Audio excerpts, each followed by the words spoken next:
So, hi, Tom. This is Lighting the Light Review. It's an interview for the Light Review for Tom Miller from ILC Lighting, and he's going to give us his view on LED linear lighting and its use in general architecture. So just a bit of background on you and your company, Tom. How did you start out for ILC? Just out of interest. Well, I sort of started working as a sort of self-employed lighting designer about 5 years ago.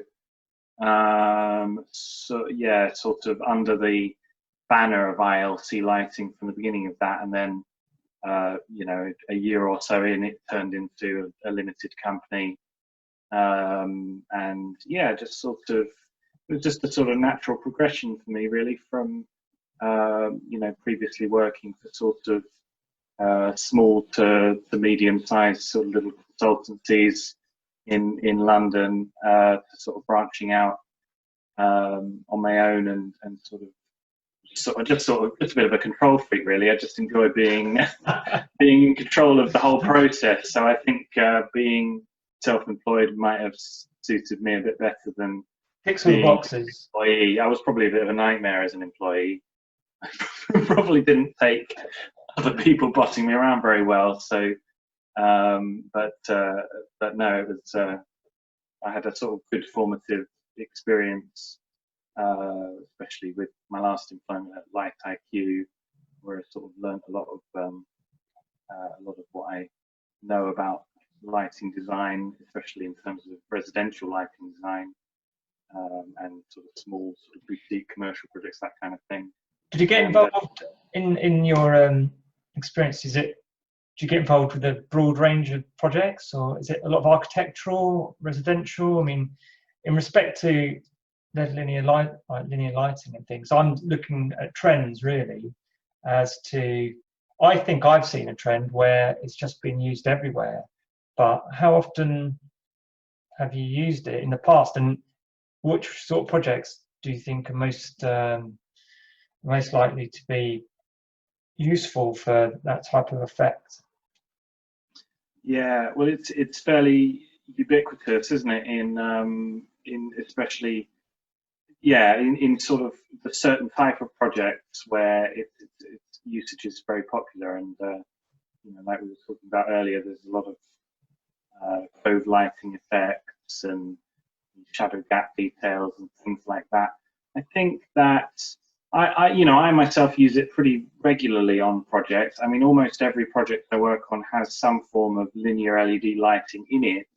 Okay. But it's to varying degrees, you know.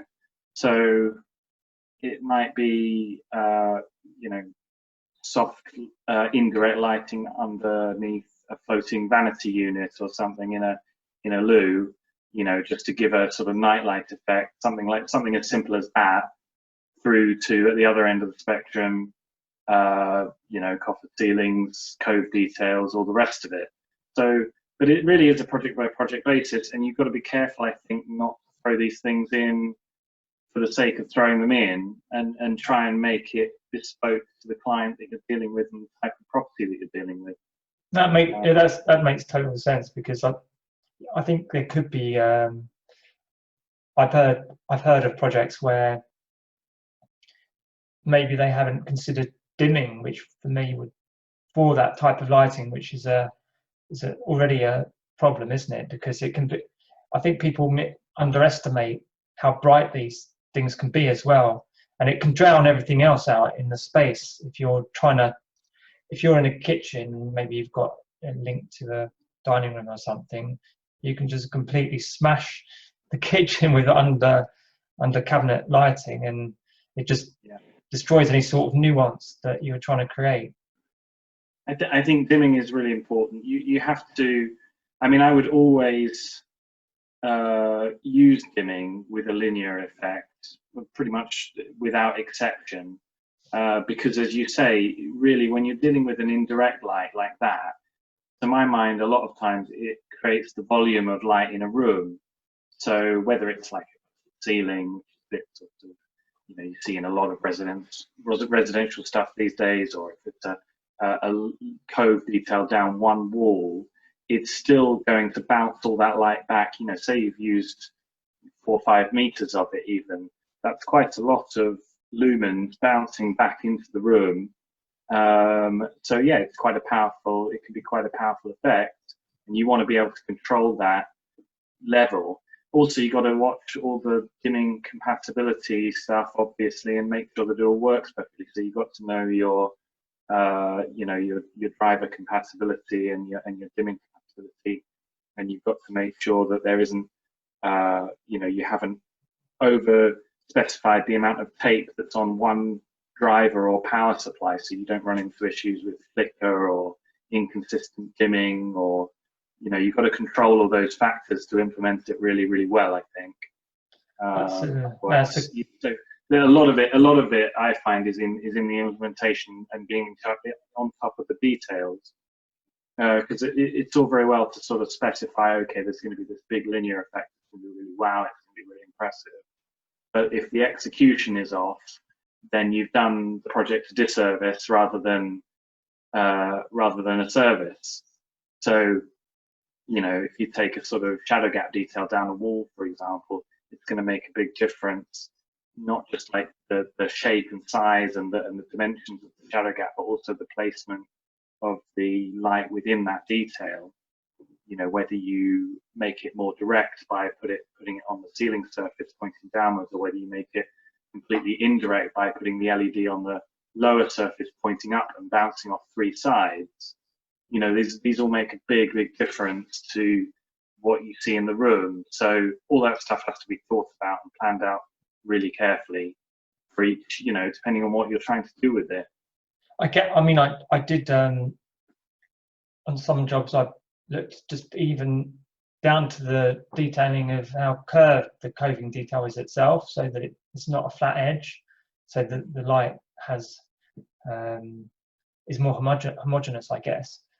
I think that level of detail does make a difference, but you're right, dimming is so essential, because do you find yourself using the same products all the time, I guess, just because you know that they're going to work with your systems, which it makes complete sense.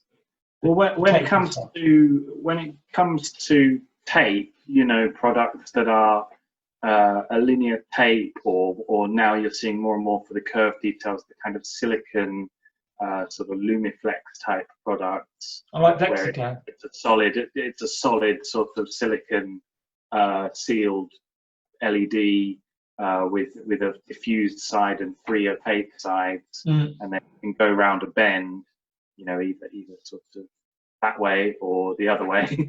So you can do you can do circular coffers, or you know, bendy details and all that kind of thing. But the company I tend to use and keep going back to is Atmospheric Zone. Okay. Because more than anything, I get fantastic support from them. You know, their pricing. There's obviously so much of this stuff on the market, and I'm sure that everyone has their favorite supplier for it. But it's what it comes down to for me is that you know you're getting a good quality product, because there's also a lot of cheap stuff on the market that looks good when you put it in, but maybe the color rendering isn't that great. Maybe it's not going to have as much longevity as slightly more expensive stuff. So, you know, after a year or 2, you might be seeing some faults start to occur. Maybe it's not as easy to install. All these kind of factors, but also the support you get from the company, because it's a lot more complicated specifying any kind of linear detail than it is specifying a downlight. You know, a downlight's easy. You just, how many downlights, where do they go in the ceiling? Yeah.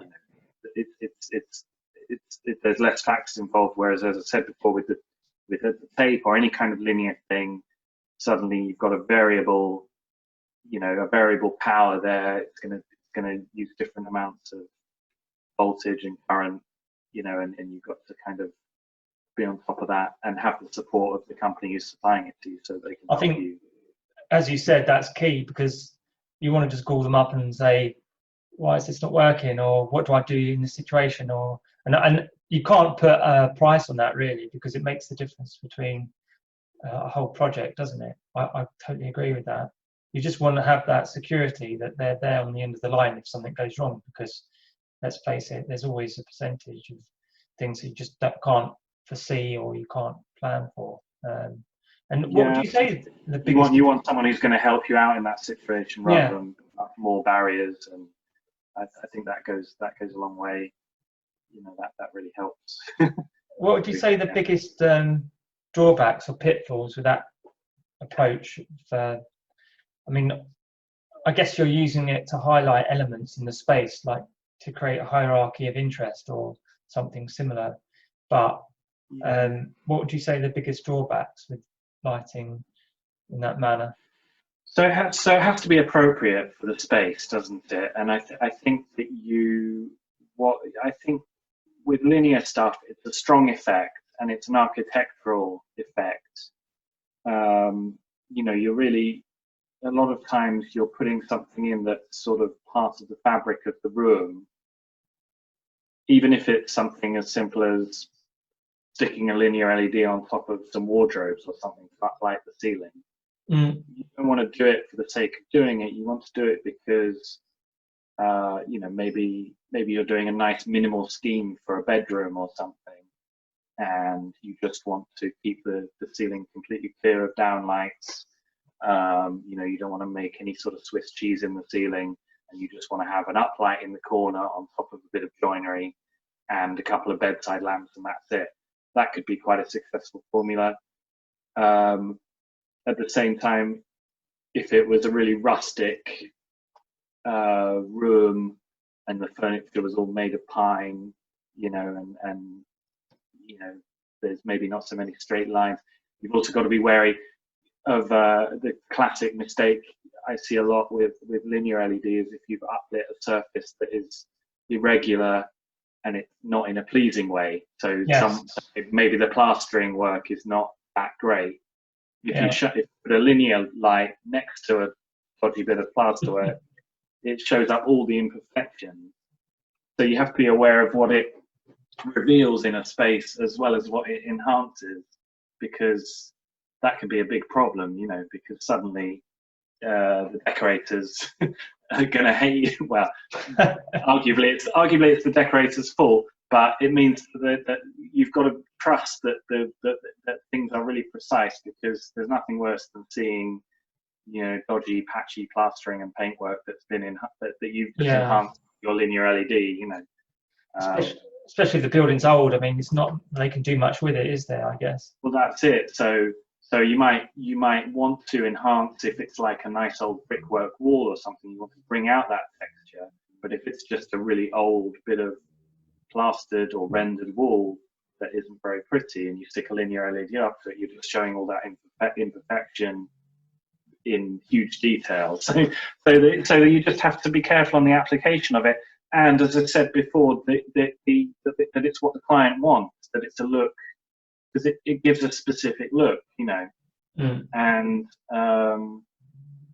you might be trying to crowbar these effects in sometimes and to seem more modern. And I think there can be, it's tempting as a lighting designer to want to make your mark on a building, to want to put a stamp down that says a lighting designer's been here. And sometimes it can be tempting to do those linear details because of that. But I think that it's sometimes better to make the choice to hold that back if you can, and you know, instead the perfect lighting for a room might be to go really traditional and just have a pendant in the middle of the room sometimes, you know. No, definitely. And your role as a lighting designer might be to say to the client, look, this is what's going to look the best with what you're going for in this room. You know, actually it's going to be a really comfy room with loads of table lamps, or you know, we don't want to do a load of really crazy architectural lighting in here because it doesn't call for it, you know. Actually, that leads me on to my final question, really, is you've mentioned the process by which you work, but how much of what you do is driven by the architect or the interior designer? Is it something that you're catching up on, or is the proposal originally from the interior designer, or do you, I mean, is it 50-50? You suggest something and every project is different on that front, because it'll depend on the involvement of the interior designer or the architect. So I get projects coming from all directions. So sometimes it'll be the client coming to me direct because a friend of theirs has referred me to them, or they've been around to a friend's house, or sometimes it's the architect. I've worked with them on a previous project and they want to use me again on the next project they do. Same with interior designers, same with contractors sometimes.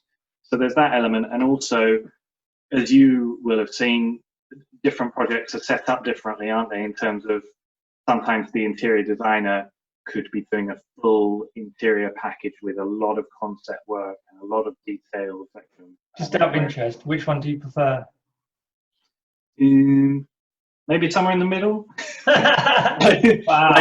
Like if they've got if there's, it helps if there's a lot of design work already done when I'm on board in terms of the interior design, because the more I find as a lighting designer, the more information you have about what the building looks like and what their design intent is and how they want the feel and vibe of the place to be, that it makes it much easier to do a really good job of lighting. You're lighting their interior design.